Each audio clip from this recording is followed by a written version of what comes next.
मैं सिर्फ विश्वनाथ। आज की इस लैब में हम जानेंगे आपके शेयरिंग ब्रिज के बारे में। जो ये शेयरिंग ब्रिज है, इसकी मदद से हम अननोन कैपेसिटेंस को मेज़र करते हैं।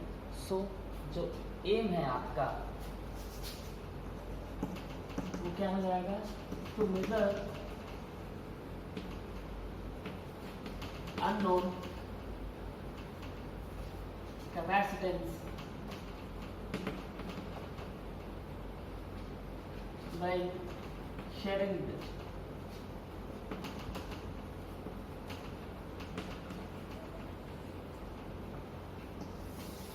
तो ये है आज का आपका टॉपिक एम, ठीक है। तो इसको मेज़र करते हैं। तो ये जो शेयरिंग ब्रिज है, इसमें हम कुछ नोन वैल्यू के जो नोन कैपेसिटर्स हैं उनकी मदद से और नोन रजिस्टर की मदद से हम आपके अननोन कैपेसिटेंस को मेज़र करेंगे, ठीक। तो यहाँ पर आपका जो अननोन कैपेसिटेंस है और नोन जो पैरामीटर्स हैं उनकी जो अपन अरेंजमेंट है उसको हम मेज़र कर लेते हैं, चेक कर लेते हैं। तो यहाँ पर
तो ये है आपका शेयरिंग ब्रिज।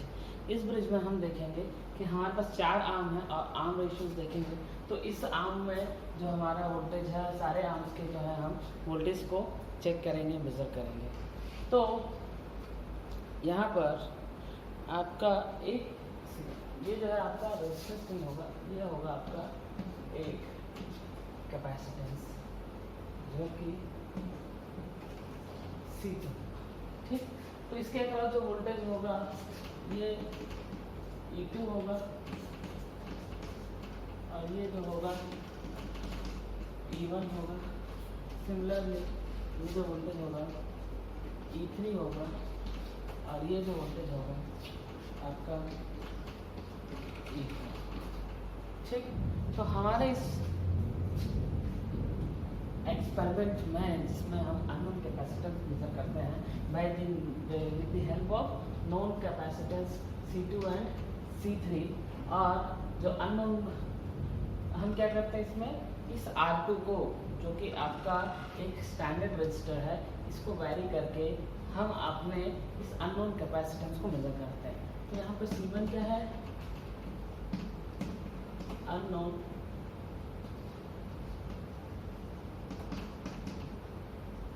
कैपेसिटेंस है। आपका जो फॉर्मूला हम डिराइव करेंगे इस शेयरिंग ब्रिज को, जब हम डिराइव करेंगे, सॉल्व करेंगे, जब बैलेंस कंडीशन को रीच करेंगे, तो हमारा जो फॉर्मूला आएगा C1 will be equals to C3 R2 by R1, ठीक है।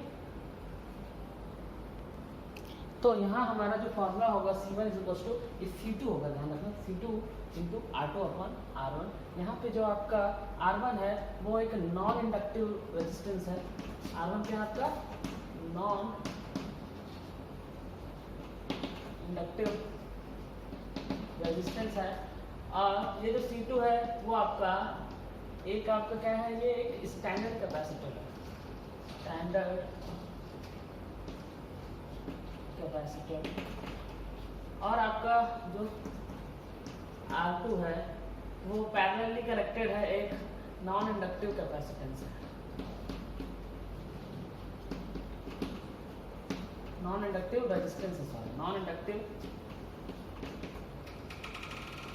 R2 जो है आपका नॉन इंडक्टिव रेजिस्टेंस है, और ये जो R2 है पैरेलली कनेक्टेड रहता है स्टैंडर्ड कैपेसिटर C3। अब हम क्या करेंगे, इस ब्रिज की मदद से हर मेथड में जो हम करते हैं बैलेंस्ड कंडीशन रीच करने की कोशिश करेंगे। इसके लिए हम क्या करेंगे, इस R2 को वैरी करेंगे, R2 को वैरी करेंगे और उसके रेस्पेक्ट में हम ये देखेंगे कि हमारे इस नल डिटेक्टर से कोई करंट फ्लो हो रही है या नहीं। जब आपका करंट फ्लो होना बैलेंस कंडीशन रीच हो जाएगा तो इसमें से कोई करंट फ्लो नहीं होगा, पोटेंशियल जो डिफरेंस है C और D का वो क्या हो जाएगा, सेम हो जाएगा। उस केस में इसमें से कोई करंट फ्लो नहीं होगी, उस केस को हम बोलते हैं, उस सिचुएशन को हम बैलेंस्ड कंडीशन बोलते हैं, जब आपका नल डिटेक्टर से कोई करंट फ्लो नहीं होगा। तो उस केस में आपके इस रेजिस्टेंस R2 की वैल्यू को हम मेज़र करेंगे और जो भी वैल्यू आएगी उसकी मदद से हम इस अननोन कैपेसिटेंस को फाइंड करेंगे, इस फॉर्मूला में वैल्यू पुट करके। क्योंकि R1 जो है आपका नॉन रेजिस्टेंस है, ये इसका स्टैंडर्ड का कैपेसिटेंस है, R2 को फाइंड करते ही हम क्या करेंगे, C1 को मेजर कर लेंगे। ये था इसका थ्योरेटिकल बैकग्राउंड। अब चलिए हम देखते हैं इसके किट में इस एक्सपेरिमेंट को परफॉर्म करके देखते हैं। तो ये जो है आपका शेयरिंग्स ब्रिज का किट है जिसे फिजिटिक इलेक्ट्रॉनिक्स की मेक है। अब इस किट में हम समझते हैं क्या क्या एलिमेंट्स हैं, कैसे दिया हुआ है। तो इस किट में आप देखेंगे कि हमेशा की तरह आपका एक ऑडियो फ्रिक्वेंसी ऑसिलेटर है जिसका आउटपुट हम ट्रांसफार्मर के इनपुट में देंगे। अब ट्रांसफार्मर का आउटपुट जो है आपको A और B में एज एन इनपुट देंगे इस ब्रिज के लिए। अब यहाँ पर देखते हैं ये जो है आपका C2, ठीक है, ये C3, ये है R2। ये C2 जो है आपका स्टैंडर्ड कैपेसिटेंस है जो कि 1 माइक्रोफैराड का है, और ये जो R2 है वो वेरिएबल रजिस्टर है। इस रजिस्टर को वैरी करके हम बैलेंस्ड कंडीशन रीच करने की कोशिश करेंगे। CD टर्मिनल्स के जो है हम इस इम्बैलेंस्ड एम्पलीफायर से कनेक्ट करने की कोशिश करेंगे। अब इससे कनेक्ट करेंगे तो जो आउटपुट मिलेगा हमको, इसका जो आउटपुट है एम्पलीफायर का, उसे हम एक स्पीकर को देंगे, ठीक है। तो यहाँ पर इस आर्म में देखना कि यहाँ C1 है जो कि यहाँ पे कोई कैपेसिटर नहीं है। हम क्या करेंगे, यहाँ पे जो कैपेसिटर्स दी हुई हैं, है ना, इन कैपेसिटर्स किसी एक कैपेसिटर को यहाँ पे कनेक्ट करके हम इस अननोन कैपेसिटेंस को मेज़र करेंगे। तो देखिए आपका जो बैलेंस कंडीशन में आपका जो इक्वेशन है, आपका फॉर्मूला जो है आपके unknown capacitance C1 = C2 × R2/R1 है, ठीक है। तो यहाँ पे हम इस R2 को मेज़र करके हम क्या करेंगे, और इस R1 की वैल्यू को पुट करके C2 जो है हमारा स्टैंडर्ड कैपेसिटेंस है तो ये भी नोन है, तो जो अननोन कैपेसिटेंस C1 है उसे हम क्या कर लेंगे, मेज़र कर लेंगे। तो चलिए कनेक्शन करते हैं। तो सबसे पहले हम क्या करेंगे, आपके इस ऑडियो फ्रिक्वेंसी ऑसिलेटर के आउटपुट को ट्रांसफार्मर के इनपुट में देंगे।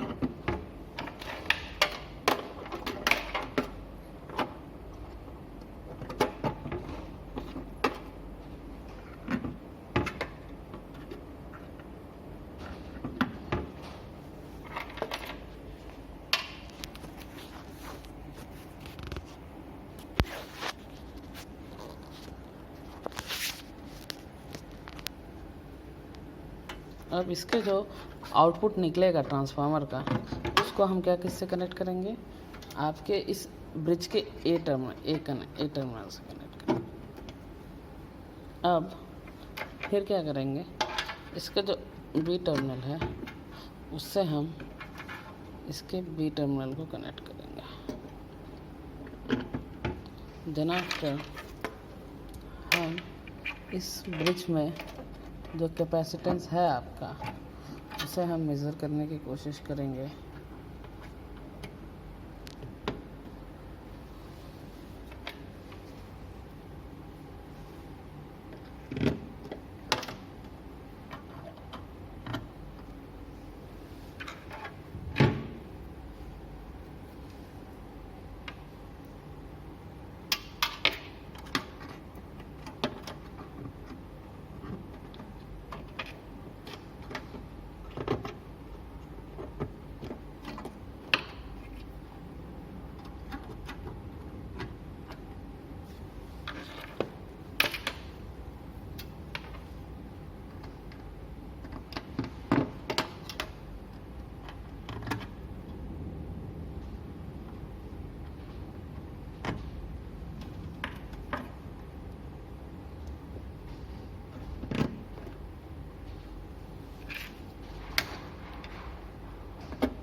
तो ये हमारा कनेक्शन कंप्लीट हो गया। हमने इस इम्बैलेंस एम्पलीफायर का जो आउटपुट है उसे एक स्पीकर को दे दिया। तो ये जो है स्पीकर तभी इस जो है ये साउंड करेगा जब आपका इसमें से CD टर्मिनल्स के बीच में क्या होगा, करंट फ्लो होगा। ठीक है, तो ये था आपका सर्किट अरेंजमेंट। ठीक,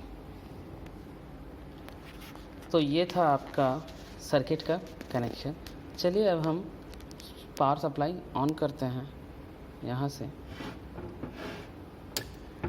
तो देखिए यहाँ हमको पावर इनपुट मिल रहा है। अब हमारा जो पावर है वो इस ऑडियो फ्रिक्वेंसी ऑसिलेटर से ट्रांसफार्मर में जा रहा है। ट्रांसफार्मर का जो आउटपुट है इस ब्रिज के AB टर्मिनल्स में एज एन इनपुट जा रहा है।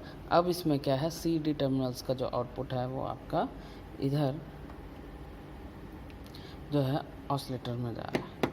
तो अब हम क्या करेंगे, इस वेरिएबल रजिस्टर से रेजिस्टेंस को वैरी करेंगे, जिसकी मदद से हमको ये जो इम्बैलेंस एम्पलीफायर है इसमें से बैलेंस्ड कंडीशन रीच करने की कोशिश करेंगे। जब आपका स्पीकर आपको जो साउंड है वो नहीं देगा, है ना, जो इसमें से करंट फ्लो नहीं होगी तो उसमें से कोई भी आपको जो है नॉइस नहीं मिलेगा, तो उस केस में आप समझ जाओगे कि ये बैलेंस कंडीशन में है या नहीं है।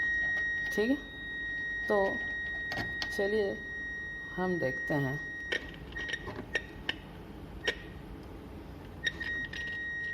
ठीक है, तो ये अभी बैलेंस कंडीशन में नहीं है।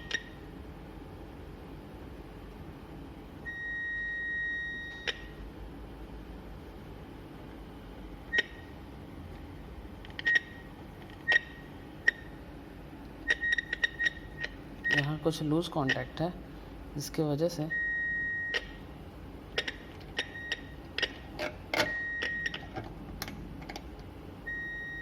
अब इस रेजिस्टेंस को हम वैरी करेंगे।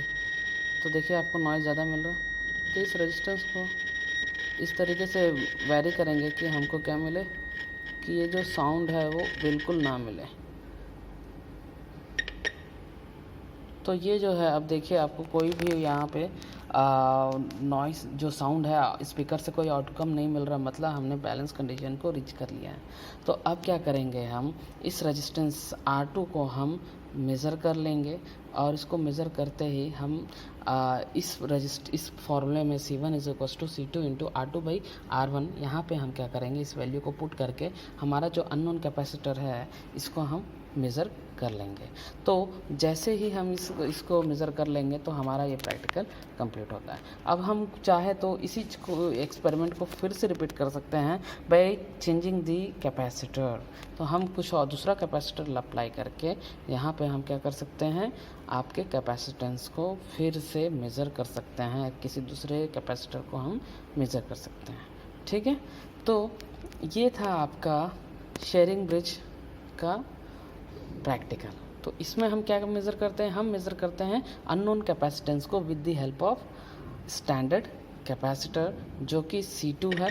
ठीक है, अब दूसरे कैपेसिटेंस को मेज़र करने के लिए हम क्या करेंगे, सिंपली हमारे इस कैपेसिटर के जो टर्मिनल्स हैं उसको हम क्या कर देंगे, चेंज कर देंगे, हम दूसरे कैपेसिटर को में पुट कर देंगे। तो यहाँ से हमारा क्या हो गया, कैपेसिटर चेंज हो गया।